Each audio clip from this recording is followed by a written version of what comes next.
Welcome to the Feminine Wave. Today's episode, we'll be focusing on conscious living, real livelihood. So let's talk about self-care and well-being, women's health, our environment, and our family.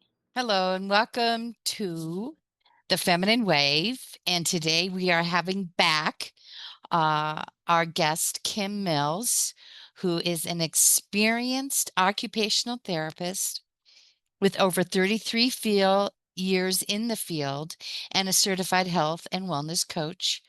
Her specialty lies in pelvic health with a particular focus on helping women improve bowel and bladder control. She's passionate about supporting women in midlife and beyond, guiding them toward greater wellness, confidence, and vitality. And through her integrative approach, she empowers her clients to reconnect with their bodies and embrace lasting transformation in their pelvic health and overall well being. So I just want to thank Kim Mills for coming back on our show. So welcome back, Kim. Thank you. Thanks for having me again. Yeah. Just to bring everybody kind of up to speed, we had a number of people write in with some specific questions about our topic of pelvic health and, things like what causes it, what are the different things out there, et cetera, et cetera. And so I want to thank everyone who did write in, and because we definitely want to have as deep a conversation as we can. So For sure. yeah. Sounds great. So anyway, I kind of mushed them all together, and like I said, I came up with these 8. My first question that I'd like to discuss is, what are the types of bladder control issues women in midlife? And by the way, what is considered midlife? What is that age range? From what I have looked up, what I have found is age 40 to 60, Okay. so it's a pretty big range. Yeah, But I like to say midlife and beyond. there you go. Okay. All right. Yeah. So, what are the types of bladder control issues that women in midlife and beyond commonly experience, and what could cause that? Okay. So the bladder issues that I work with the most, that I see the most, are stress incontinence, urge incontinence, and mixed incontinence. Those are the most common. So stress incontinence is when we experience leakage with intra-abdominal pressure. So anytime we might be sneezing, laughing, coughing, lifting something, even just moving like from sit to stand from a chair, if it's effortful, can create intra-abdominal pressure that Mhm. pushes on the bladder, creates leakage. A So lot of that's like that times, pressing down to get up. So feeling. mm-hmm, Okay. mm-hmm, kind of just that effort. And so a lot of times that's due to some weakness in our pelvic floor muscle. Um, However, we don't want to just jump to strengthening with that, because a weak pelvic floor doesn't necessarily mean it's not also a tight pelvic floor. So there's some things that we would need to do with that first. Urge incontinence is more when we have that strong urgency, like all of a sudden you feel, oh my gosh, I've got to get to the bathroom right now, or I'm going to have a leak. And that is a lot of times caused by triggers, um, bladder irritants, so things that we're consuming that irritate the bladder. And then just a lot of times just going to the bathroom just in case can bring this on as well. So what happens is our bladder is prematurely signaling our brain that it needs to be emptied when it's not full. And so a lot of times these are behaviors that we've done, that we've kind of conditioned our bladder to have those responses. And then mixed incontinence is a combination of both. So with that, then with mixed incontinence, a lot of times what I'll do is address the urge incontinence part first, and then start working more towards the strategies for stress incontinence. Okay. So back to the first one. You mentioned triggers that can irritate the bladder. What does that mean, or what might those be? Okay, there's a lot of common triggers. People experience feeling like they need to rush to the bathroom a lot of times when they've been out, maybe running errands or out in the community. They get back to their house and they start opening the front door, or maybe just pull into the garage. They might start feeling urgency. And that's a trigger. It's actually called key in the door syndrome. Pretty common. And that's because we've conditioned our bladder such that when we've been out doing things and then we get home, we go straight to the bathroom. And so it's like it's expecting that the bladder is sending signals to the brain that, okay, it needs to be emptied. We need to get to the bathroom right now. And the more we answer to that urgency and keep continuing that behavior, the worse it gets. Some other triggers might be walking into a cold room, hearing running water, and then also sometimes just pairing an activity with using the bathroom. So if it's repeated. So as an example, if I'm brushing my teeth at night before I go to bed, and I always use the bathroom right after I brush my teeth, I might start feeling urgency while I'm brushing my teeth. So it's becoming aware of those patterns and those triggers. So those are some examples of triggers. Now, you talk about conditioning, and in the car with my children, and we stop and have, get lunch. I would say, you got to go even if you don't feel like you have to go right now. Yeah, Maybe. right. Yeah, and I was conditioned that way as a child, and of I course think most of us were. right, and of course my dad would never stop if we weren't, at the next, point where it'd be okay to stop. Heaven forbid we stop, in between somewhere. But I would always tell and then so I did my conditioning with my kids. You know, try to go even if nothing comes out. Right. So, Right. oh And we've gosh. all done this. And we all still do this. I mean, I would have to say I typically use the bathroom before I leave the house. But it's just a matter of becoming aware that you're doing that and just watching how much you are doing it. Okay, Because it can become a problem. beautiful. So that kind of leads me into the next part of the conversation is, how can women start to regain control? And then if you could give us some simple strategies that, our viewers could start with.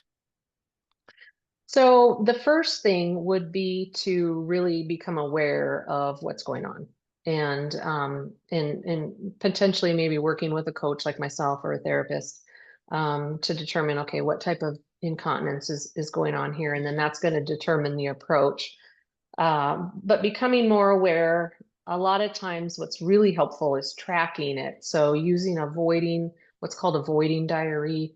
And that's recording how many times you're using the bathroom in a day, when you're having leakage, how many bladder irritants you're consuming, what activity you were doing when you had the leakage. All those things can really help.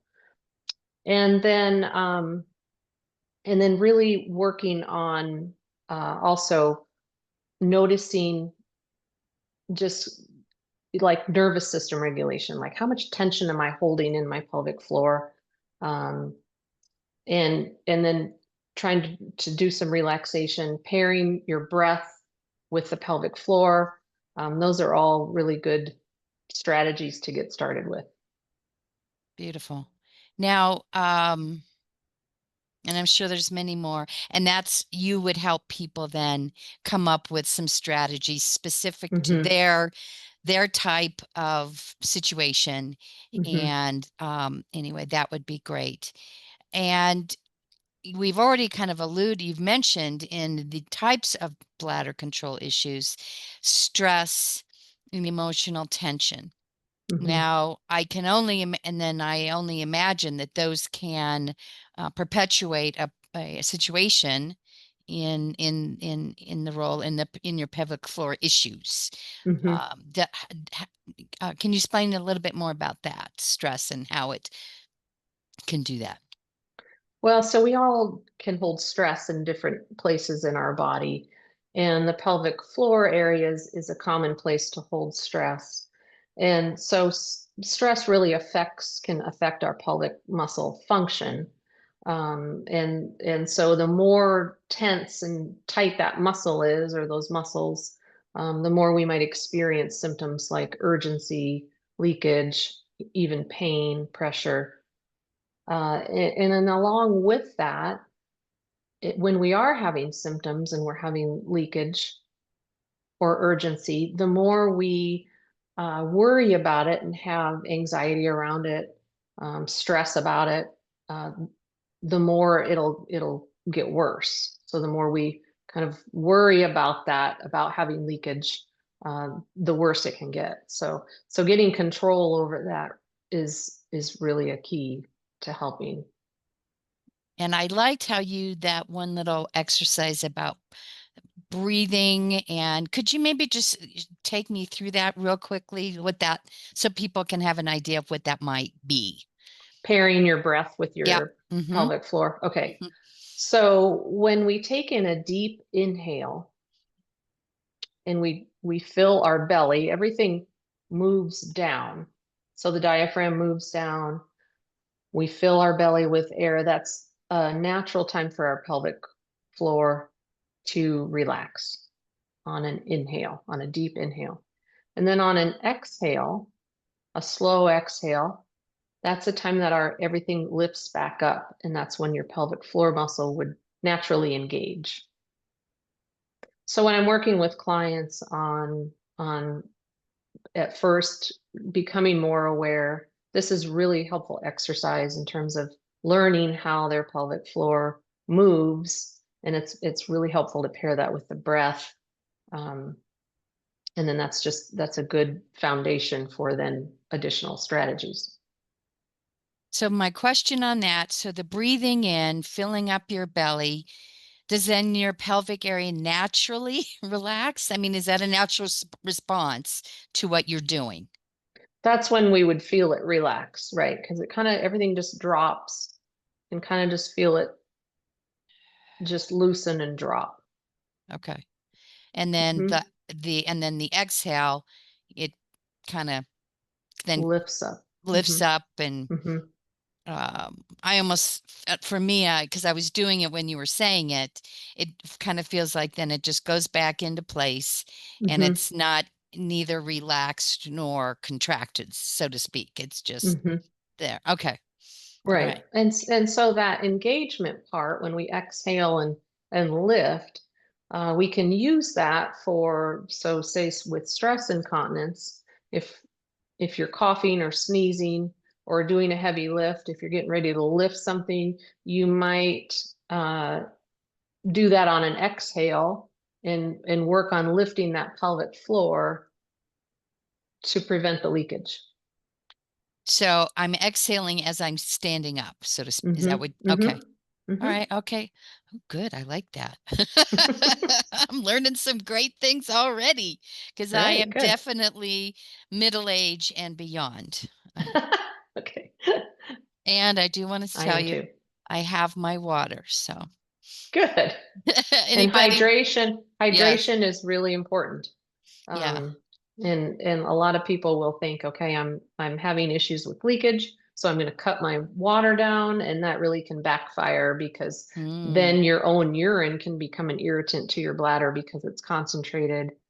And so drinking more is helpful. Drinking And more water. not to be too descriptive, but you want like a light yellow. If it's if your urine is too Pale. Hmm. concentrated, it's going to be like that dark Dark. yellow bright. So everyone Mm-hmm. remember that. And I just wanted to let everyone know that Kim has been my wellness coach for some time now, and we've not particularly addressed the bladder issues, which isn't to say we haven't talked about it. And so that's why I said I have my water, because that's my weakest Mm-hmm. behavior, for lack of something else to say about that. You're doing better with it though. I'm at least I'm drinking some. I mean, Good. it was as we know, it was worse in the beginning. Um, this is a great question. How can women recognize when stress is affecting their pelvic floor? I mean, are there signs, or what can we Mhm. what can we notice? So they might notice that, well, they might actually feel some tension in their pelvic floor. They might notice that they're having urgency or pain, or maybe trouble even just starting their flow of urine. They might have constipation. They might notice that they hold their breath during activities that can kind of create some tension. And yeah, those kind of things would be noticeable. Holding your breath. That one I kind of got with the other ones, but and so I'm looking into my awareness. I wonder if I do that. So Mm-hmm, thank mm-hmm. it's amazing what you don't know. Right. And it's just that's what is so helpful about just working on this and becoming more aware. And then you'll start noticing those habits. Right. Yeah, when you were talking earlier about brushing your teeth. Okay, what do I do? Right. I'm definitely looking in my mind's eye about, what am I doing those things? And so maybe just kind of, I know I'm going backwards over something we've sort of touched on already, but babes, so when I'm aware, is it then just kind of changing up how I'm doing Mhm. it so it's not habitual? Right. Breaking those patterns.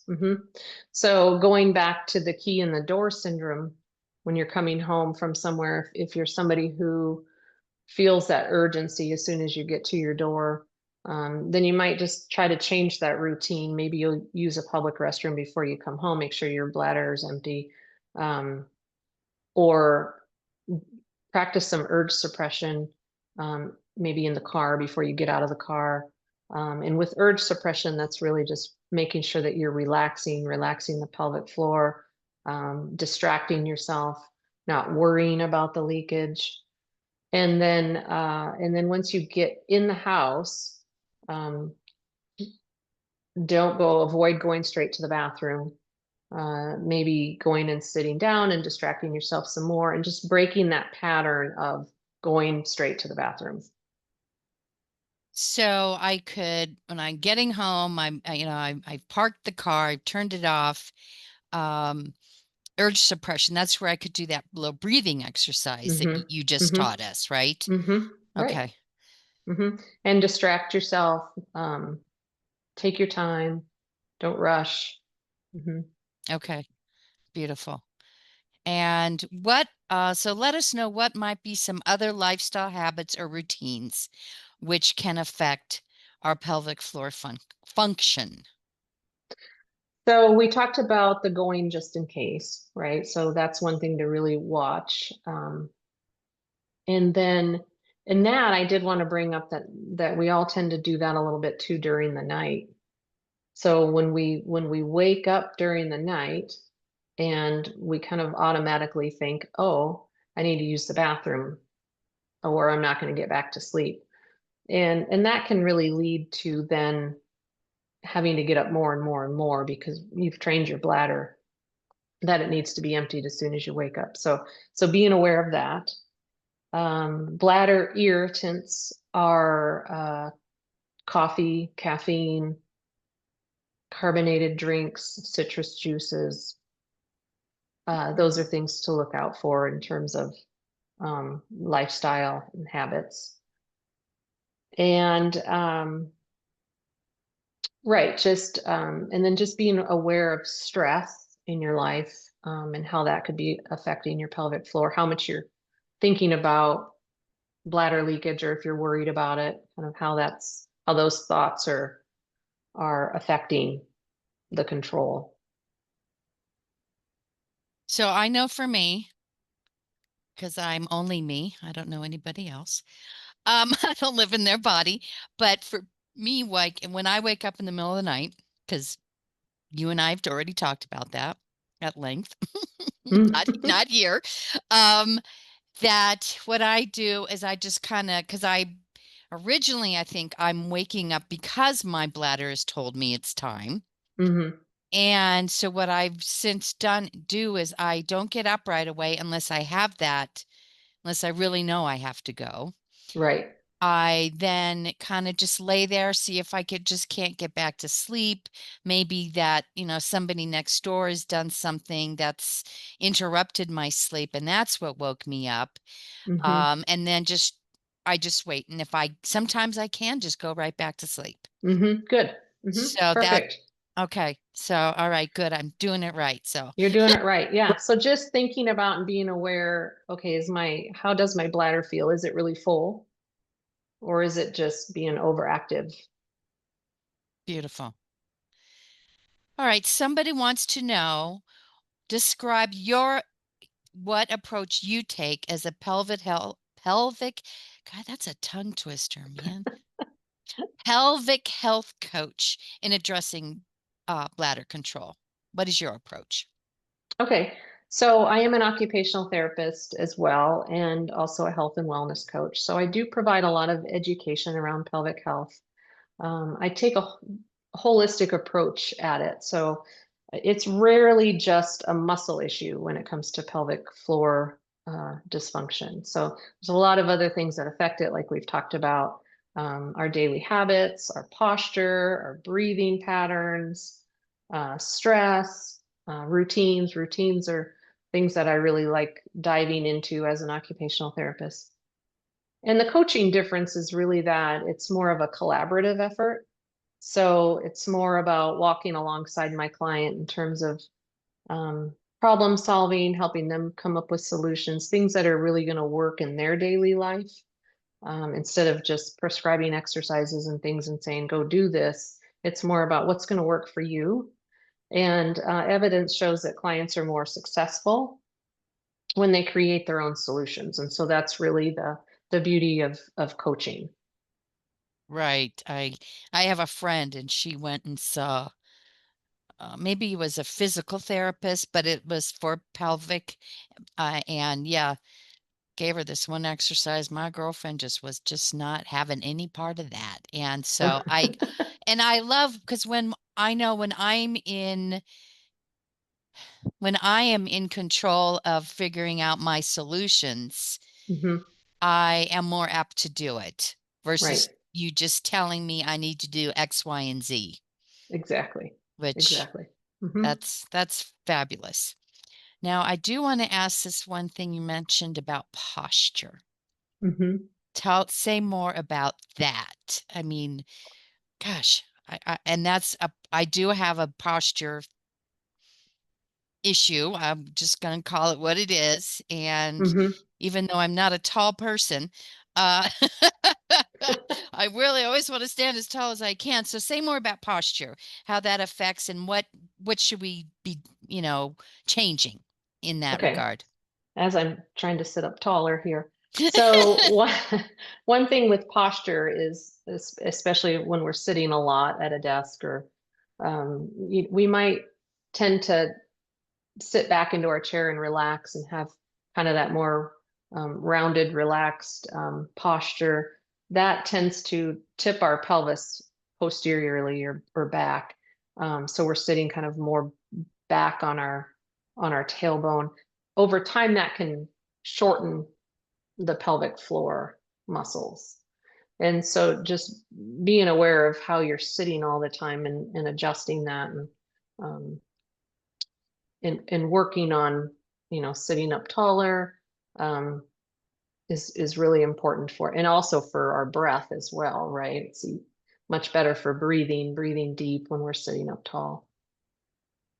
So my question is, so by sitting up tall, am I leaving more space in there for my bladder and my pelvic area to, feel more spacious versus, I don't know if by my slouching, am I then like compressing? What happens either way?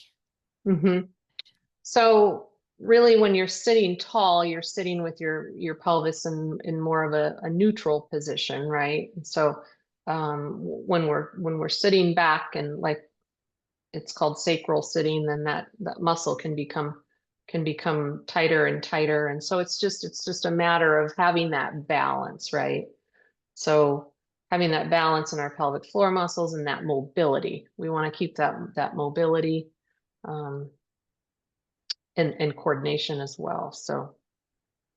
So what I'm kind of grasping from everything we're talking about is I don't want a tighter pelvic floor area, which that's where I would naturally go because then I would think I'm in control. I want to be relaxed. Mhm. Right. So tightness in our pelvic floor, overly tight muscle tone, is when we can have a lot of those issues in terms of pain and urgency, and leakage. So Hmm. it's the tightness doesn't necessarily mean our pelvic floor is strong. So a lot of times people think, oh, I have tightness there, so I must have strength. And that's not the case. We can have a lack of strength. And a lot of times when we do have tightness in our pelvic floor, we have a lack of strength. So it's more normalizing the tone. When we're going about our day, that tone is kind of at a constant level that it kind of just holds things in. And then when we are ready to use the bathroom, that our pelvic floor muscle needs to relax in order to let everything flow, right? Right. Wow. If I walk away with nothing after our conversation today, because I assumed the direct opposite. Hmm. So, gosh, thank you for, Of course. wow. All right. So I want to know, what kinds of results have you seen when women address both the physical and then the emotional aspects of pelvic health? That's a good question. So really, I see the most lasting results when we approach both physical aspects as well as emotional or mental aspects. So I've had a lot of clients that get to the point where they've almost met all their goals from a physical point of view, in terms of they're able to increase their intervals, their voiding intervals.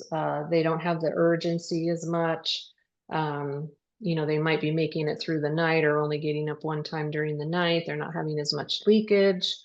But if we haven't addressed some of the stress part, or the feelings that they have around, oh my gosh, I'm going out into public, I'm afraid I'm going to leak. If we don't address those things, then they might have a relapse or they might see leakage again down the road. So really getting a handle on some of those more emotional aspects are important for lasting change.